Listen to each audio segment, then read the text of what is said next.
What's up, users? It's the Russian dude. Let's get straight to the point and talk about some ridiculous Russian propaganda. Okay, recently I found this new t-shirt of very big portrait of Putin. And the guy actually bought it and is wearing it and just walks around, I'm assuming, one of Russian cities. And well, the passerbys are pretty bamboozled, like, why would you even do it?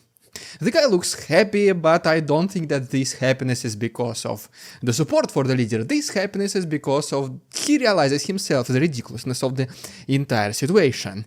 Because let's be honest, this is a type of clothes you would wear just for taking pictures and you would never wear again.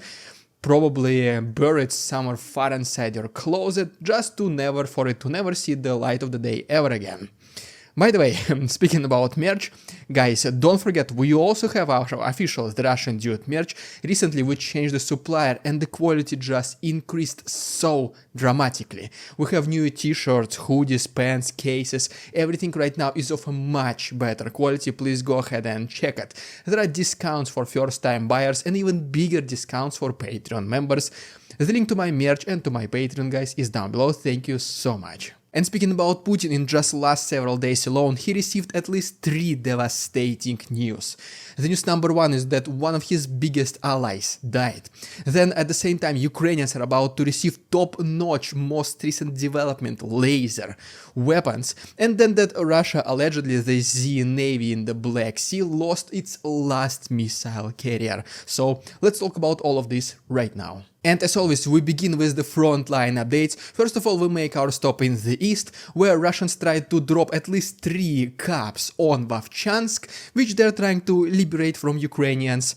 And accidentally, instead, they dropped them on their own settlement called Shebekino on the territory of Russia.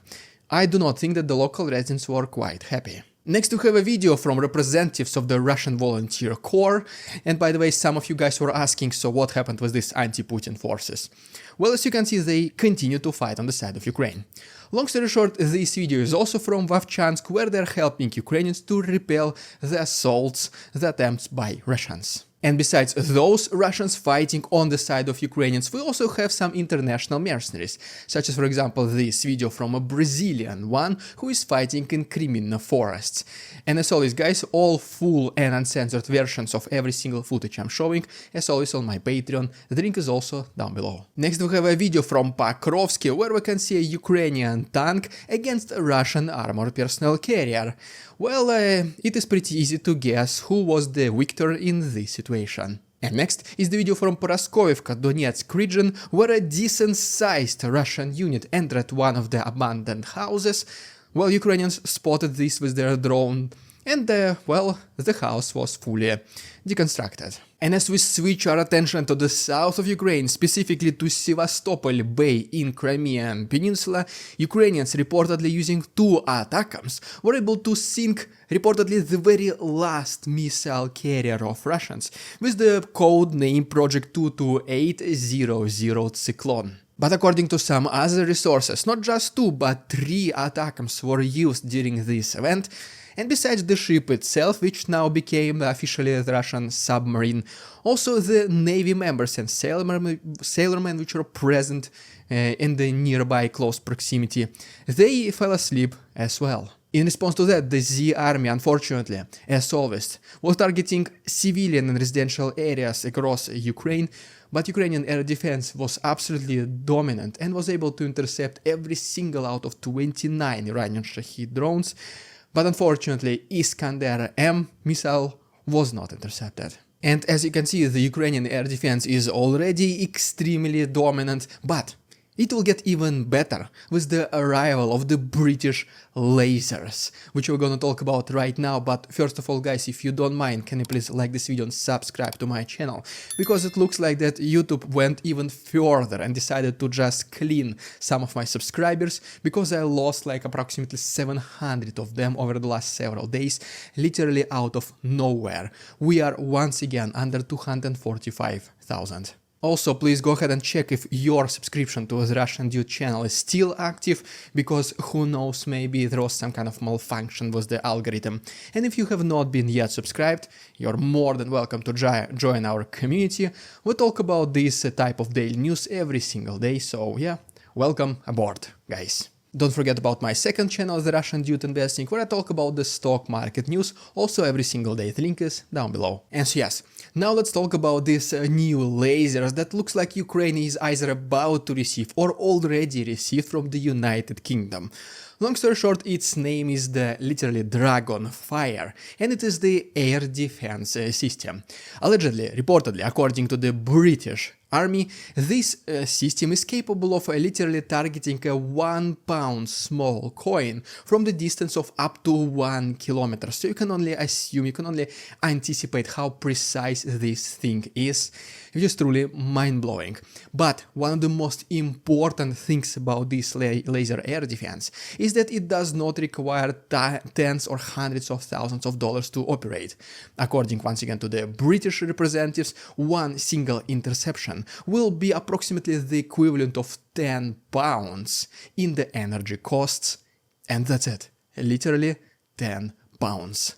So the British Army said that they will be employing these Dragonfire lasers in their own army approximately in 2027, but most likely right now Ukraine will receive them earlier, in advance, maybe even in secrecy, just for the British to kind of test this system before they can employ it in their own army once again. So this was the second bad news for Putin just in the last several days alone, because there is a third one.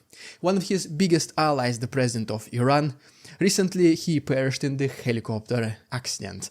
At first, the social media, the media itself called it a hard landing, but eventually the confirmation started arriving.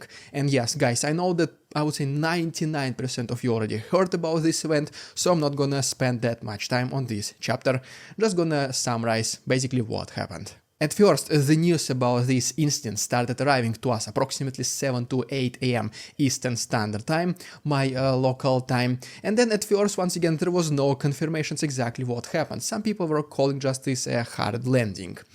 Eventually, a rescue operation was formed, and several only hours later, the site was discovered and the confirmation started to appear in the media. Some people assumed, and personally I do agree with this point of view, the reason why there was no confirmations in the first several hours. It is because the media tried to kind of figure out how to present this massive news to the world without causing a significant escalation in already unstable world. But eventually they came up with the explanation that this incident happened to extremely low visibility and there was just a pilot mistake. This news was especially damaging to Putin because you already know that the Z army primarily uses Iranian-made drones such as Shahed, so let's see how the situation will develop in the near future. And just when you thought that this was over, well, apparently Putin's right-hand oligarch son also recently was suspected dead, so let's talk about this right now, how this happened and why even his own father was protecting Putin instead of his own son. But guys, this is a Patreon exclusive chapter. This is my way of saying thank you so much for the support, because as you can see, YouTube is fighting against my channel. So if you want to see this extra chapter along with uncensored fully footage and also many other perks, please go ahead and check. The link to my Patreon is down below. There is 1 week of free access, and this is literally the best way to support my work. For these guys, thank you so much. There you have it, guys. Please subscribe to my channel because YouTube recently cleaned some of my subscribers. Please make sure you're still subscribed. Don't forget about my second channel, The Russian Dude Investing, and all the other useful links, PayPal, Instagram, merch, Patreon are down below. Thank you so much for watching, thanks for your support, and see you tomorrow.